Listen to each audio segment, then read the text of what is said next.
Rifampicin, एथेम्बुटोल और पायराज़िनामाइड होते हैं। लूपस वल्गैरिस आ जाती है, तो this is also a low grade tuberculous infection affecting the nasal vestibule. इसकी जो मेन चीज़ आपने याद रखनी है दैट इज़ ये आपके एप्पल जेली नोड्यूल्स। ये इसका की पॉइंट है कि एप्पल जेली नोड्यूल्स होते हैं इसके अंदर। देन बायोप्सी जो है करते हैं for diagnosis and treatment is anti TB drugs.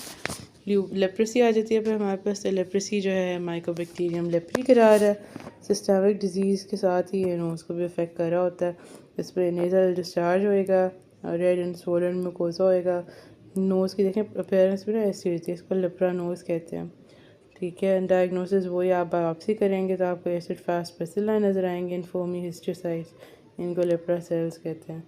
Treatment जो होती है इसकी that is dapsone and rifampicin and isoniazid. Trial देते हैं आप किस किस का, आइसोनियाज़िड का, रिफैम्पिसिन का एंड डेप्सोन का। देन हमारे पास फंगल इन्फेक्शंस आ जाती हैं, तो ये तीन है हमारे पास। राइनोस्पिरिडियासिस है, म्यूकोरमाइकोसिस एंड एस्परजिलोसिस है।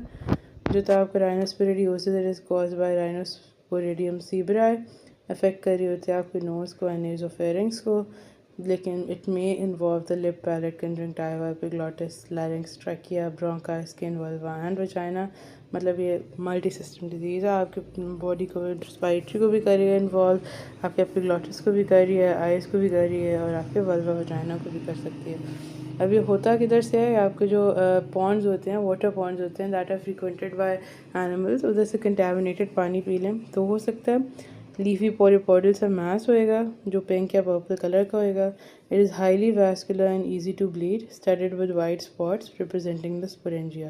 क्योंकि फंगल डिजीज़ है ना, तो इसके स्पोरेंजिया तो होते हैं, तो वो एक वैस्कुलर हाईली वैस्कुलर लीजन होएगी लीफी पॉलीपोडियल सी, और उसके बाद वाइट वाइट ना डॉट्स पड़े हुए होंगे जो इसके स्पोर्स होंगे।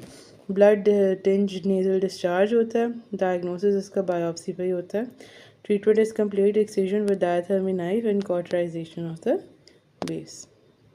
देन म्यूकोरमाइकोसिस है, तो ये रैपिडली प्रोग्रेसिव फंगल इन्फेक्शन होती है और नोज़ और आपके पैरानेज़ल साइनसेस को अफेक्ट कर रही होती है।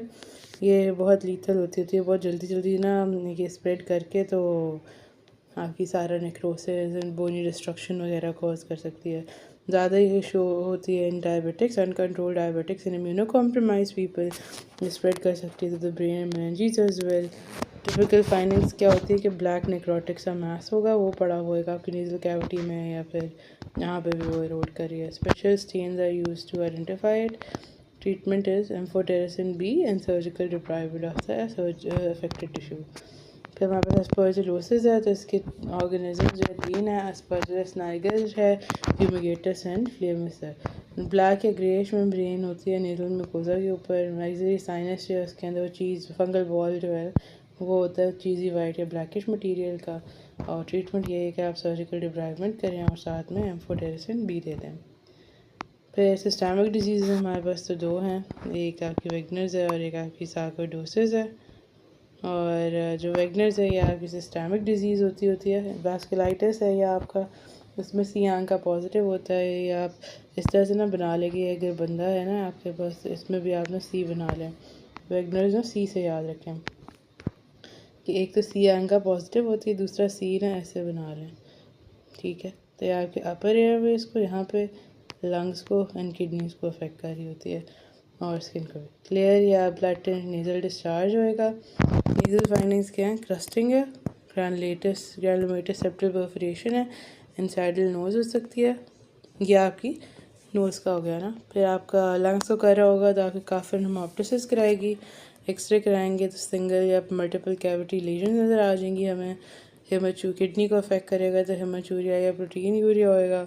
एंड बायोप्सी करेंगे तो necrosis ulceration, epitheloid granulation and necrotizing vasculitis होगा।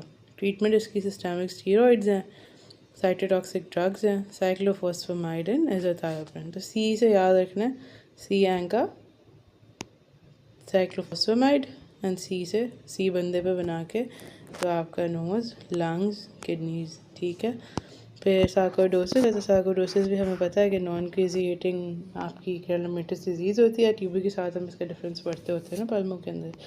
तो ये आपकी जब नोज़ में अफेक्ट करेगी तो सब म्यूकोजल नोड्यूल्स होंगे, सेप्टम को इन्वॉल्व कर रहे होंगे, नेसल पेन होएगा, एपिस्टैक्सिस होएगा, एक्सरे के ऊपर उसी तरह डिफ्यूज पल्मोनरी इन्फिल्ट्रेट्स होंगे, हाइलर लिम्फोडेनोपैथी होएगी, serum and urinary calcium increase होते हैं।